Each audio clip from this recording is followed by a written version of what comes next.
வெயில் ரொம்ப ஜாஸ்தி ஆயிடுச்சு. இனிமேல் 2 நாள் 3 நாளைக்கு ஊற்றின தண்ணியெல்லாம் ஒரு நாளைக்கு டெய்லியுமே ஊற்றணும். அப்படி ஊற்றினா தான் செடியெல்லாம் தப்பிச்சுக்கும்.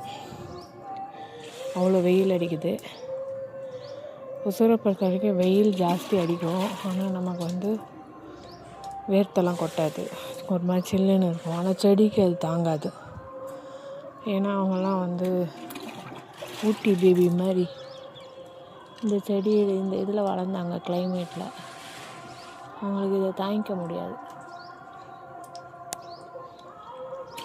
அதுக்கேற்ற மாதிரி கண்டினியூஸாக டெய்லி தண்ணி ஊற்றணும். அப்பப்போ மழை பெய்யுது, ஆனாலும் அந்த தண்ணி பத்தாது. அது இலைகளுக்கு தேவையான ஃப்ரெஷ்ஷை தான் கொடுக்குமே தவிர